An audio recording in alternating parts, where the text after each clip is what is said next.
योगी राम सूरत कुमार, योगी राम सूरत कुमार, योगी राम सूरत कुमार, जय गुरुदेव.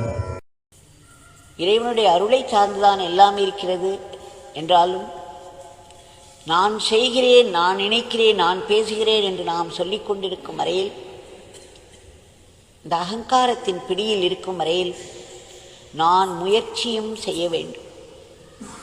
முயற்சி செய்து இந்த 24 மணி நேரங்களை பகவானுடைய திவ்யமங்கள நாமத்தோடு கையில் விழும் வேலைகளை எல்லாம் அவருடைய சேவையாக எண்ணி அந்த பாவத்தில் செய்து வந்தோமானால் இந்த ஒரு நாள் முழுவதும் மிக ஒரு அருமையான பூஜை செய்வதற்கு ஒரு பலனாகிவிடும். பகவான் சொல்லியிருக்கிறார் அல்லவா, இறைவனை நினைத்து வாழும்பொழுதுதான் நாம் உண்மையில் வாழ்கிறோம். இறைவனை மறக்கும் போதெல்லாம் நாம் இறந்த பிணமாகி விடுகிறோம். உடலில் உயிர் இருந்தாலும், மூச்சுக்காற்று போய்கொண்டிருந்தாலும், பல வேலைகளில் ஈடுபட்டிருந்தாலும் இறைவனுடைய நினைப்பு இல்லை என்றால் நாம் பிணத்தை தூக்கி கொண்டு அலைவதற்கு சமானம் என்று மிக பயங்கரமான முறையில் சொல்லியிருக்கிறார். இது ரமண மகரிஷி அவர்களும் சொல்லியிருக்கிறார்கள். இந்த உடலை சுமந்து செல்கிறோமே, இந்த உடல் இறைவனின் உணர்வு அற்று இருந்தால் அது எதற்கு சமானம்? ஆக இதை நாம் ஒவ்வொரு நிமிடமும் நாமமாகவும் இறைவனிடம் பிரார்த்தனையாகவும் மாற்றிக்கொண்டோமானால் நம்முடைய வாழ்வின் பயன் நமக்கு கிடைக்கப் பெறும். இறைவன் இதற்காகத்தான் நம்முடைய உடம்பை படைத்திருக்கிறார். இதற்கேற்றபடி ஒரு வாழ்க்கையை கொடுத்திருக்கிறார். அதற்கேற்றபடி நம்முடைய வாழ்வை நம்முடைய தாய் தந்தை முதலிய நம்முடைய உறவினர்கள் கூடிய இந்த வாழ்க்கை, அதற்குரிய சூழ்நிலை எல்லாவற்றையும் அமைத்து கொடுத்திருக்கிறார். அது அனைத்தும் நாம் இறைவனை நினைப்பதற்கு உபயோகமாக வேண்டும். அதற்குரிய வாழ்க்கைப்படிதான் அதை டிசைன் செய்திருக்கிறார். இதை நாம் உணர்ந்து கொண்டு பகவானுடைய நினைவிலேயே இருப்போம். அவருடைய நாமத்தாமரைகளை, அவருடைய கருணையை கொண்டாடி அவருடைய திருப்பாதங்களில் பாத தாமரைகளில் சமர்ப்பித்து விட்டோம். இன்றைய பிரார்த்தனையையும் அவரிடம் சமர்ப்பிப்போம். நம்மால் பிரார்த்தனை ஒன்றுதான் செய்ய முடியும். ஸ்தூலமாக அங்கும் இங்கும் சென்று செய்ய முடியாத நிலையில் இருக்கிறோம். ஆயினும் இருந்த இடத்திலிருந்து நாம் செய்யும் பிரார்த்தனையோ, அந்த பிரார்த்தனைக்காக நாம் செய்யும் நாமமோ வீணாக தங்களுடைய திவ்யமங்கள நாமத்தை நாங்கள் இடைவிடாது உச்சரித்து கொண்டே இருக்க வேண்டும். அது ஒரு பெரிய புதையல், ஒரு பெரிய ட்ரெஷர், பொக்கிஷம். இந்த நாமம் என்பது ஒரு கல்பத்தரு. நாம் எதை கேட்டாலும் அதை செய்யும். பகவான் சொல்வார், மகாத்மாக்கள் கல்பத்தருக்கள் தான், ஆனால் ஒரு வித்தியாசம் உண்டு. கல்பத்தருவானது நாம் எதை நினைத்தாலும் அதை செயல்படுத்திவிடும். நமக்கு கெட்ட எண்ணங்கள் வந்தால் அந்த கெட்ட எண்ணங்களும் செயல்பாடாகிவிடும். ஆனால் குருவாகிய மகாத்மா, குரு பகவான், நாம் நினைக்கும் நல்ல எண்ணங்களை மட்டுமே அவர் செயல்படுத்துவார். கெட்ட எண்ணங்களை நம் மனதில் இருந்து எடுத்து விடுவார். இந்த வித்தியாசத்தை பலமுறை பகவான் சுட்டி காட்டியிருக்கிறார். ஆக கல்பத்தருவாகிய யோகிராம் சுரத்குமார் பகவானுடைய காலடியில் அமர்ந்திருக்கும் நாம் பாக்கியம் செய்தவர்கள். அவருடைய திவ்ய மங்கள நாமத்தை சதா உச்சரித்து கொண்டே இருப்பதற்கு அவரிடம் வேண்டிக் கொண்டே இருப்போம். முடிந்தவரை நம்மால் அதை செய்து கொண்டிருப்போம். அவருடைய கைகளில் மட்டுமே ஒரு சிறந்த கருவியாக செயல்பட வேண்டும். அதற்காகவும் நாம் வேண்டிக் கொண்டே இருக்க வேண்டும். மாயையின் பிடியில் சிக்கிவிடக்கூடாது. மாயையும் விதியும் சந்தர்ப்பத்திற்காக காத்துக்கொண்டே இருக்கும்.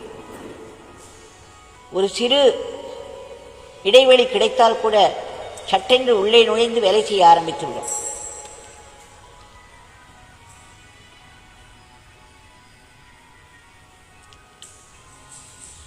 எப்படி நாம் ஒரு பெரிய சிந்தனைகளில் ஈடுபட்டு கொண்டிருக்கும் பொழுது திடும் என்று எங்கிருந்தோ ஒரு பாட்டு வருகிறது, ஏதோ ஒரு செல்போன் அடிக்கிறது, உடனே நம் கவனம் முழுவதும் அதில் போய் விடுகிறது. இப்படித்தான் மாயையும் விதியும் கூட நம்முடைய வாழ்க்கையில் நுழையும். ஆக இதை நினைத்து இதை அனுபவித்துக் கொண்டிருக்கும் நாம் மிகவும் எச்சரிக்கையோடு பகவானிடம் பிரார்த்தனை செய்து கொண்டே இருக்க வேண்டும். நம்முடைய அன்றாட வாழ்க்கையை அவருக்கு அர்ப்பணமாக செய்து வர வேண்டும்.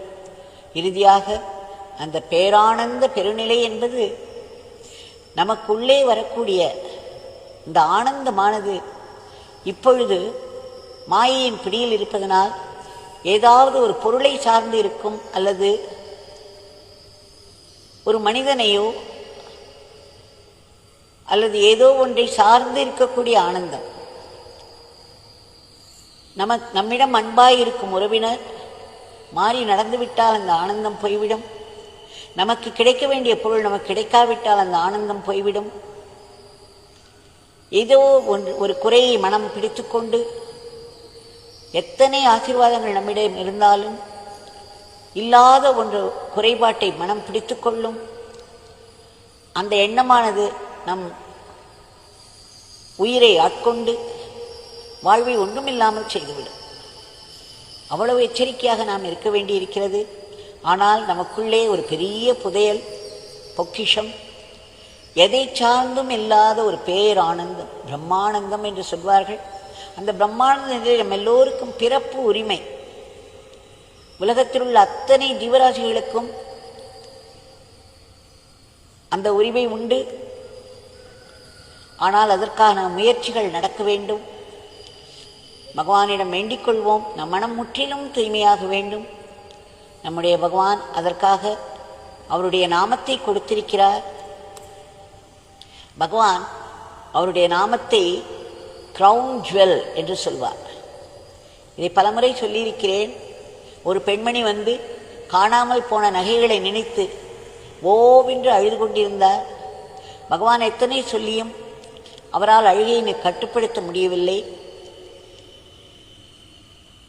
அங்கு இருந்த என்னை பார்த்து நாமத்தை சொல், அவர்களும் சேர்ந்து கொள்ளட்டும் என்று சொல்ல, எத்தனை முறை நான் நாமம் சொன்னாலும் அவர்களால் சிறிது நேரத்தில் மறுபடியும் அழுகையில் மூழ்கி விடுவார்கள். அந்த நாமத்தை சொல்ல முடியவில்லை.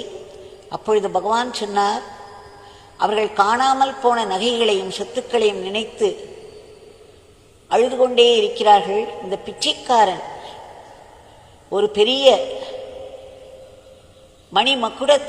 மணிமக்குடமாக இருக்கிற இந்த நாமத்தை கொடுத்திருக்கிறேன்.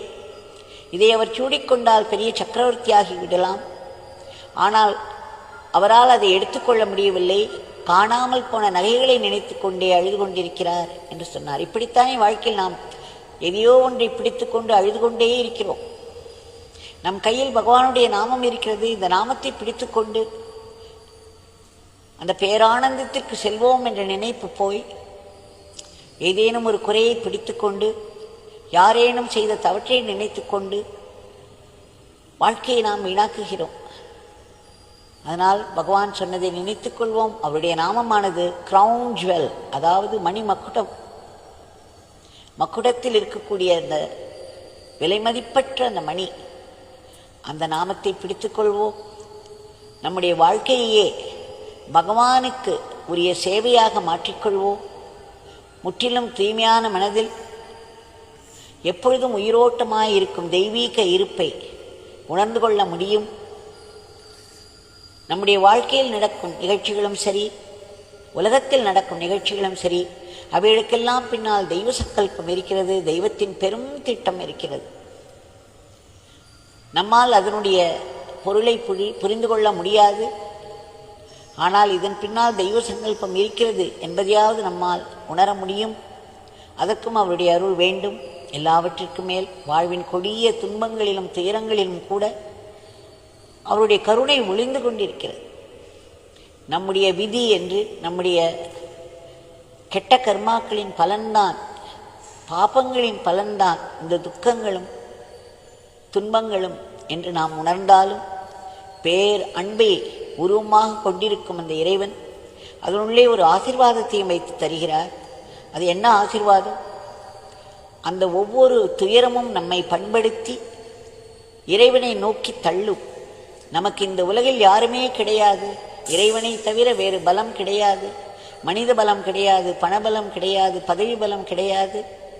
இறைவன் ஒருவர் மட்டும்தான் நமக்கு பலம் என்ற உணர்வை தந்து அவரை நோக்கி தள்ளிவிடும். அப்பொழுது இறைவனிடம் நெருக்கம் கூடும். நடக்கும் ஒவ்வொரு துன்பமும் துயரமும் நமக்கு ஆத்ம லாபமாகிவிடும்.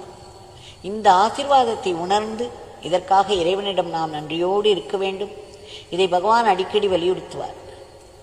உலகத்தில் உள்ள ஜீவராசிகள் அனைத்தும் எந்தெந்த நிலையில் இருந்தாலும் அந்தந்த நிலையில் அந்தந்த ஜீவன்களுக்கு பல கஷ்டங்கள், பல துன்பங்கள். இவைகளெல்லாம் அந்த துன்பங்களில் இருந்து விடுபட்டு அவைகளுக்கு ஒரு மேன்மை கிடைக்க வேண்டும் என்று பிரார்த்தித்துக் கொள்வோம். இறுதியாக இந்த சம்சார சமுத்திரம் பல திமிங்கலங்களையும் பலவிதமான விஷ ஜந்துக்களையும் கொண்டுள்ளது.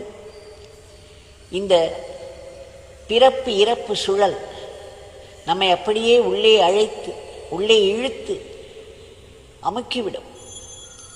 இதிலிருந்து நாம் விடுபடும் எண்ணத்தை வளர்த்து கொள்ள வேண்டும். அதுக்கு இறைவனினுடைய உதவியை, அவருடைய நாமத்தை நாம் நாட வேண்டும். நம்முடைய அகங்காரத்தின் பிடியிலிருந்து நாம் விடுபட வேண்டும். அதற்கு பகவானிடம் எப்பொழுதும் பிரார்த்தனை செய்து கொண்டே இருக்க வேண்டும்.